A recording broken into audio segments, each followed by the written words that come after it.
హే భగవాన్ teaser out అయింది.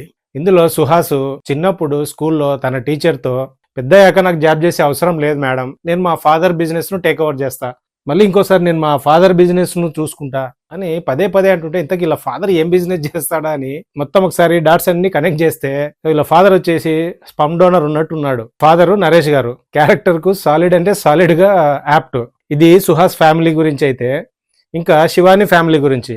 EMI ఏంటి తన ఫ్యామిలీ గురించి, మా ఫ్యామిలీ ఆర్థడాక్స్ అంటుంది, బట్ అదేం కాదు, వీళ్ళ ఫ్యామిలీ దొంగతనాలు చేసుకునే ఫ్యామిలీ ఉన్నట్లుంది. సో వీళ్ళిద్దరూ వీళ్ళ ఒరిజినల్ ఫ్యామిలీ బిజినెస్ ను హైడ్ చేసి ఒకరికొకరు ఇష్టపడి లవ్ చేసుకున్నట్టున్నారు.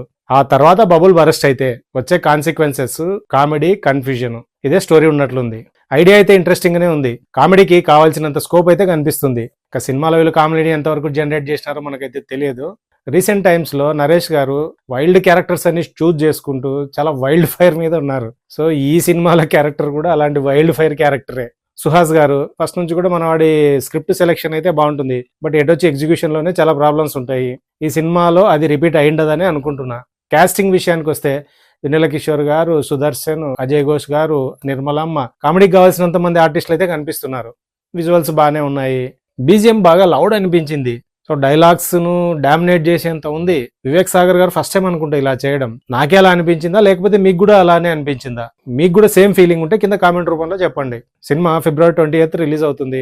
ట్రైలర్ వచ్చిన తర్వాత మరింత డీటెయిల్ గా మాట్లాడుకుందాం. టీజర్ చూసిన తర్వాత మీకేమనిపించిందో కింద కామెంట్ రూపంలో చెప్పండి. నా రివ్యూ కనుక నచ్చినట్లయితే లైక్ చేయండి, షేర్ చేయండి, సబ్స్క్రైబ్ చేసుకోండి.